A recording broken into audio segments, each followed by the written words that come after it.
It's Rob Rush, and a legend is coming to Long Island, back to Long Island, where it sort of started. And we're going to get into that in just a few moments at the Paramount Friday, May 9th. And of course, you can see him. The one and only Mr. Gene Simmons is joining us. Gene, thanks for your time. You're welcome.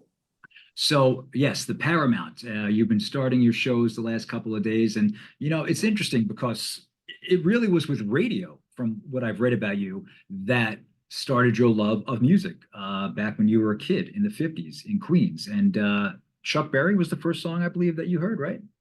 Yes, Chuck and the forefathers of rock and roll and blues and all that. Chuck and Little Richard, who I knew and introduced my son to, and Fats Domino.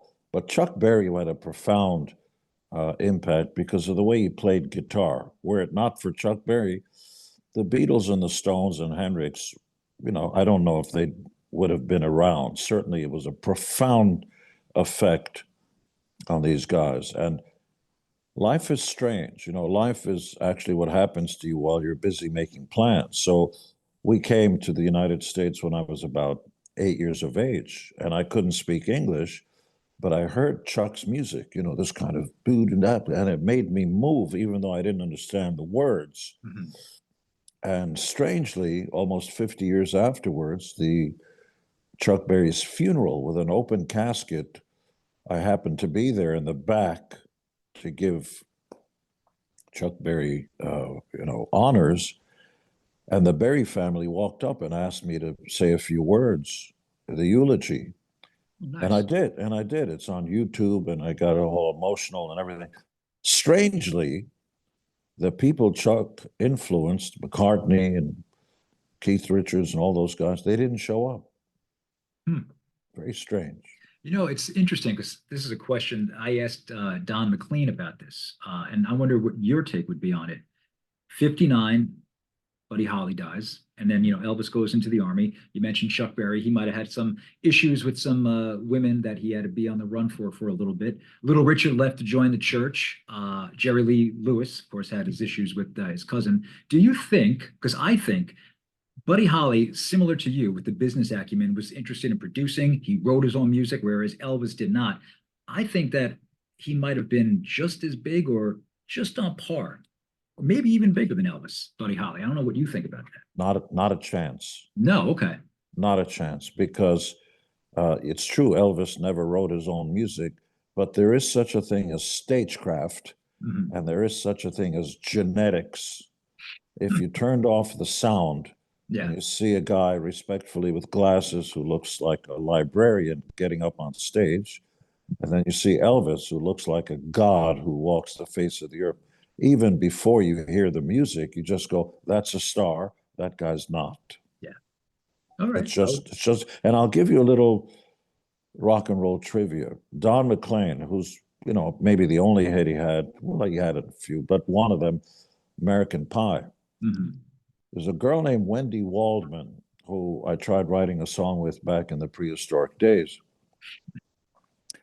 And there's a song that goes, killing me softly with his song, saying my life with his words, Roberta Flack. Mhm. The song was about her going to see Don McLean, killing me softly with his songs, Really? telling my life with his words, was about McLean's American Pie. Yeah. Oh wow. I was gonna say, or the only other song that people would know would be Vincent, and that would have been the other one. Bit obscure, but yes. Yeah, but of course, Kiss is not obscure. And let's get back onto the subject of why we are here. And Gene is not obscure.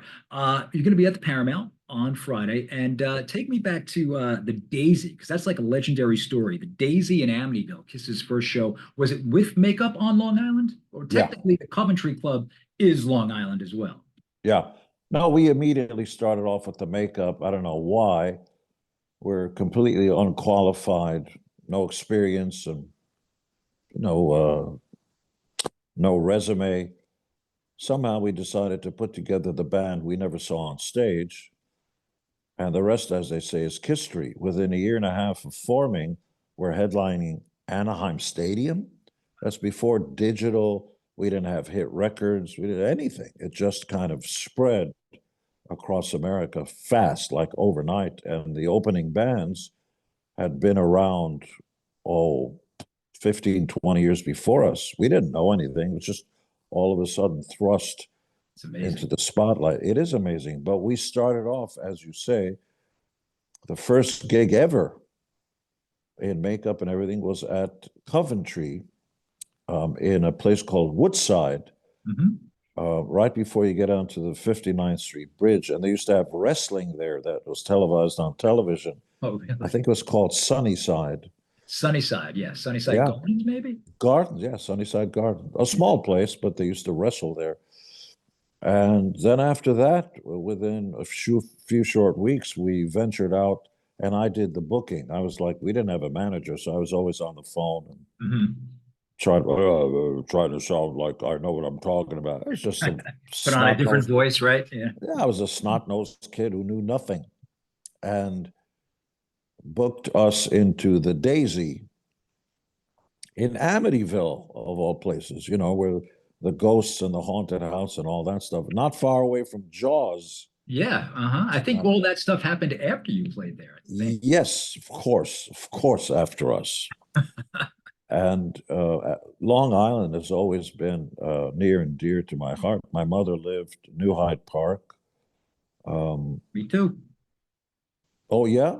Yeah, New Hyde Park. Yeah. Uh-huh. I'm actually on the Parks Committee in New Hyde Park as well. Born and Wow. raised. Yeah, I know. Wow. Uh-huh. Yeah. I think you could tell me if this is true or not. I remember somebody said, was there an incident where a fire or something maybe happened? And did you make a stop at the New Hyde Park Fire Department years ago? Or is that just one of those many rumors in history? No. Okay, so then that's I know what you're thinking about. The answer is half yes. We had a reality show called Gene Simmons' Family Jewels, yes. which lasted 167 episodes, if you can imagine, Wow. 8 years.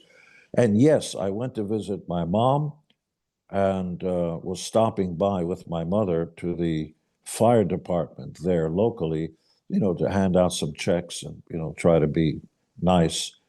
So that may have been where that story came from. I did. And I went up on the ladder way up there, which is scary All out. as bleep.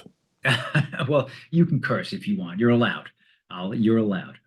But yeah, let's get back. So Paramount is Friday in Huntington, and I've seen the set list and a very eclectic set list. And you did say in the videos for your promo that you're not only going to be doing the famous Kiss songs, you're going to be doing Kiss songs that haven't been played in a long time or possibly ever, and a few covers in there. I saw Ace of Spades in the set list. I saw a Thin Lizzy song. So is it true that you're just picking it as it goes? Because it Yeah, seems like it's different every night. yeah. We started doing And Your Bird Can Sing, which nobody's ever done live, Okay. including the Beatles. Wow. And somebody yelled out yesterday locally, plaster caster. So we looked at each other, key of A, and just went into it. See, this is more a labor of love for me. It ain't business, not. It's just killer musicians, the best players I've ever been with, and they all sing lead. It's really great to be You able got to just Brian on drums. He's an amazing ah drummer. He's just done everything with almost everybody. steamroller. Yeah. First time I saw him, he was playing drums with Billy Idol, but then he stepped up in front and played guitar. Oh, wow. Okay. Yeah, these guys are really talented. And so we also do House of Pain, an unreleased Van Halen song, not the Okay. same House of Pain that they did record House of Pain. It's a different song. I quote discovered and produced their first recorded work, Yes. 15 songs, and one of them was the steamroller of all of them, House of Pain. They never recorded it. They never played it live. We play it live. Wow. It's Yeah. incentive enough just to get to the Paramount and tickets. They are still available. And you said, Gene, it's a labor of love. A guy like you, where people know that you've done this for a long time. You've made a lot of money. What is it about just going out and playing music still after doing it all this time? I mean, somebody can say to me, well, you can go into the studio and you can record a It's number not of times. fun. Studios are not fun. They're creative. Yeah. But I think it's fair to say we're social animals And who doesn't love a party? But if you're the only one at the party, that's not much fun. You No, want to share the thing and be with people you like and so on, and it makes it worthwhile. And when I pull fans up on stage, which I can do with my solo band that I could never do in Kiss, I mean, God help us all, you'd wind up being a shish kebab because of all the fireworks on stage. It was not safe. We couldn't bring anybody up. yeah, But my solo band, I literally bring people up, and quite a number of them cry. You know, it was like, why? What's the matter? Is everything? No, you don't understand this. You know, when I was a kid and I was growing, you know, all that sort of the emotional stuff.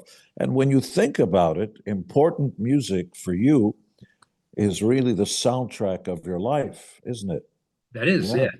You remember, if you've ever seen Kiss or whoever your favorite band is, I you have. may not remember anything that's around it, but that night you remember who you were with, what you ate, and maybe even what you talked about. You know, it's vivid and it Yeah. stays with you. Does it get tired for you? Like, I mean, the repetition of, or does it not age at all? People just coming up to you and like what happened before we started our interview, a little Name anecdote. name me a beautiful woman who's sick and tired of being told she's beautiful. Well, you are very beautiful, Gene. I yes, So the answer, in my own way. so the answer is no. Yeah. No, we desperately want to be appreciated, and we want people to think kindly of us. Now, having said that, you can't be all things to all people. Not everybody likes Jesus either, so you're in good company. Well, the Paramount is going to be definitely a great show, and Gene's going to be there on Friday. Tickets are still available, paramountny.com. Just a couple more questions, then I'll let you get back to your busy day. As always, a busy day for you, I'm sure. Kiss is going to be doing something in Vegas in November, and I know that you're going to have your lineup there, and Bruce is going to be coming back. Well, the answer is yes and no to some of it. This is much more a fan gathering. Yeah. The Kiss Army, self-named, self-styled, are taking over the Virgin Hotel, and we will show up. But I don't even know if the entire band's going to be there. Oh, okay. I know Paul and I are going to be there, and Tommy, Bruce Kulick probably will show up, and we'll jam, answer questions and stuff. It ain't a concert. We're going to do none of that stuff. I may even bring my solo band up there and just, for bleeps and giggles. See the way I didn't say that word? Yeah, so this is more a fan event, like a fan gathering that we're going to be guests at. Yeah. And did you really have a kidney stone the last show at Madison Square Garden? I did. Oof, I don't know how you did it. I had one a couple years ago. It was the worst pain I was ever in my life. It's not fun. And I just don't know how you put on that show for 2 hours Well, plus. and I don't even take aspirin. I never take drugs, never have. So you were just, wow. You live with You're a it. lot of credit. Yeah, you Yes, give me get credit, it's like man. shut up and nobody's interested that you're in pain while all this spectacle is going on. Yeah. Uh-huh. Well, Gene, it's been nothing short of a pleasure to speak to you. Your roots are on Long Island. You're going to be back on Long Island. It's like a full circle thing. The Gene Simmons Band on Friday, May 9th. And I will hopefully get a chance to see you. And I wish you nothing but success on everything else that you're doing. Very much appreciated. Thank you, Gene.